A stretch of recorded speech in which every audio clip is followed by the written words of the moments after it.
Okay, here's a little movie on a automated, computer-controlled HO train layout.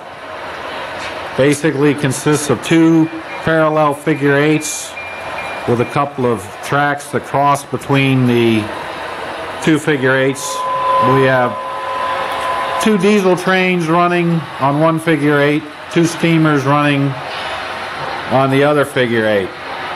And then this little GP9 train is switching between the two figure eights. He'll also take a slightly different route coming past the town area by the water tank. So it makes for some interesting viewing.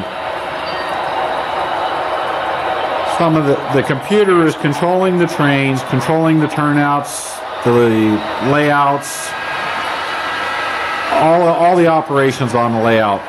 Some of the blocks are programmed to perform certain functions based on conditions around what the trains are doing, such as the right-of-way, so to speak, or which train gets to go across the crossing. It's controlling the sounds. We'll take a look here at some of that.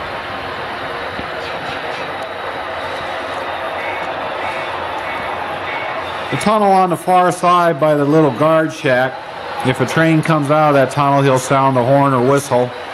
Same thing about the track coming up to that area as well, and there you can hear it. Our feature about the sounds is this little hill here. There's a turnout on the other side of it, so if a train is on either side of this little hill, they'll sound the horn approaching that turnout if the other block on the opposite side of the hill is occupied. We have a double track crossed by a single track here at a 45-degree angle.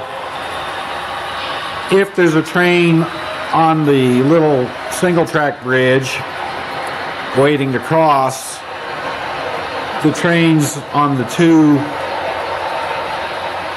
crossing tracks will sound their horn or whistle in the event the train is on that single track bridge. If not, they won't sound anything. We'll see, it's fixing to come around. We'll see what it does here.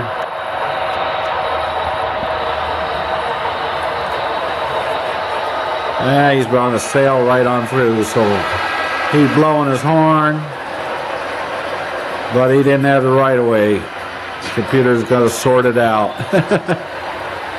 Little hiccup in my configuration there, but it did save the day, no collision. And there the other train's blowing his horn because the little train is waiting.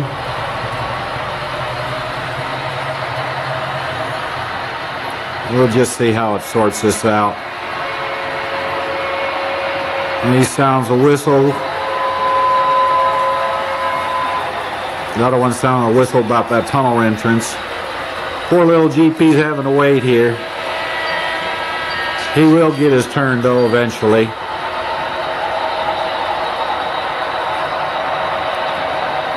We'll just see what he does.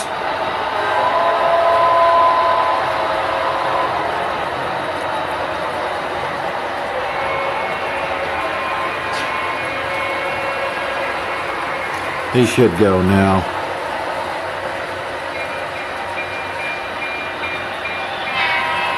Well, he didn't.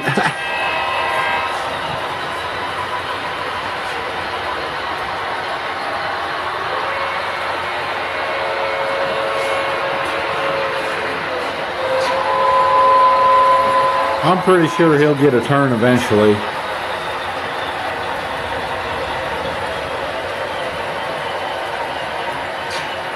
I don't know exactly how the train controller software figures out when it's the right time to go. I do know that it tries to maintain a 2-block spacing between the trains. Since we have 2 trains on each figure 8, there's about, I think around 7 blocks or 8 blocks per figure 8. So when the little train gets on one of the figure eights, you'll see the train speed up and slow down based on what's happening, and it tries to maintain that spacing. No wonder little GP9 doesn't want to go. Oh, there he goes. He finally got the green light, and then he snuck on across there. Another thing you'll notice is when the trains go past the town area, I have the software program to sound their bells. And you can see it there.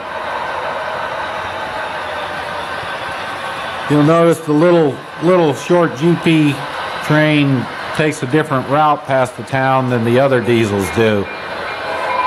That's done according to some choice the train controller chooses. Don't know how that all works, but I'll work on that one of these days. Let's see if we can catch a convergence at that far turnout one time.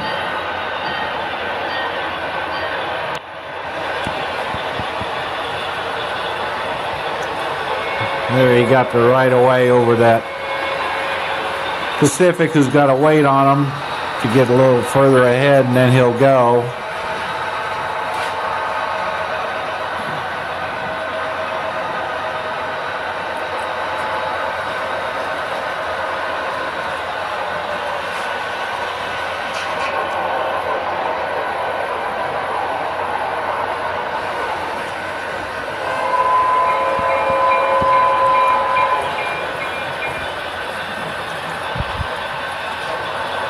You can see the train slow up and speed up, stop even, trying to maintain the block spacing. There comes our little guy again, and he's going to scoot across this time. He didn't sound his horn that time because there was no block occupancy on either side of that crossing, so he could get by there.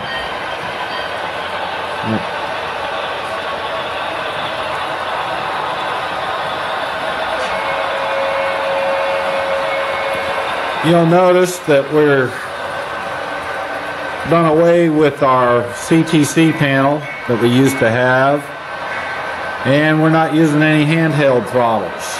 The computer itself is doing all the operational control of the layout at this point. Let's take a look at that.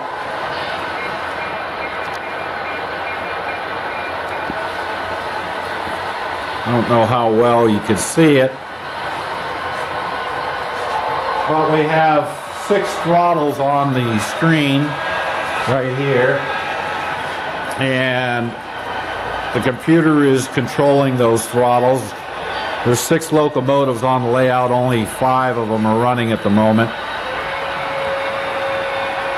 You can see the speedometers change as the computer adjusts the speed to maintain the block spacing or to prevent a collision.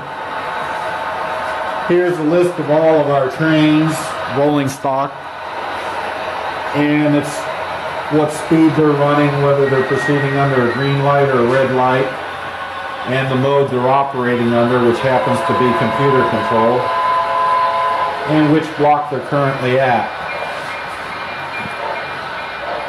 On the throttles, you can see 2 green lights, 2 reds, a red and a green, 2 reds. That's basically the computer interpreting whether that train should move slowly, stop, or go at the speed limit of the block. And we'll zoom in a little closer here. Wrong way.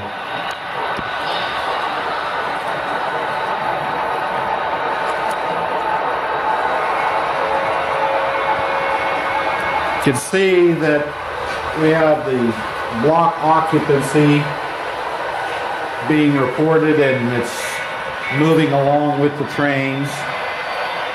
Basically, you can see the little train icons there, those are actual pictures that I took of the rolling stock, and then they were converted into an image that could be used by train controller to represent the actual trains on the layout.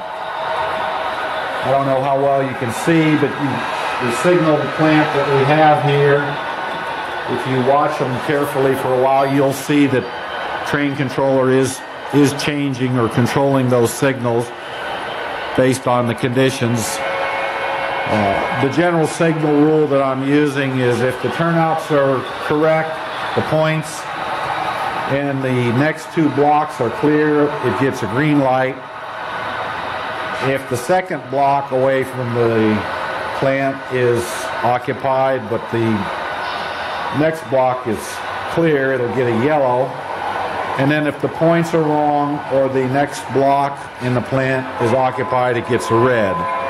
Pretty simple nature, but the layout is small. It doesn't allow prototypical positioning of the signals, so it's more for spectator expectations.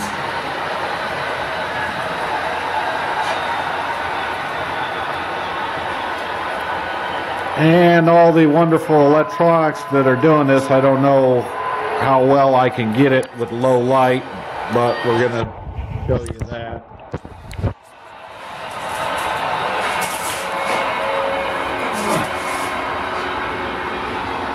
There's the power protection, the block detection, the signal, and turnout control on one panel. We've got actually 3 panels. Here's another panel. And the other one is kind of scattered under the switching layout. And it's pretty hard to see without any light. But there's our little plug-in panel. Obviously there's no throttle plugged in there. And none there. And none there. So the command station is receiving everything control-wise from the computer. Pretty neat stuff. And that's kind of what our automation's all about. Hope you enjoyed it.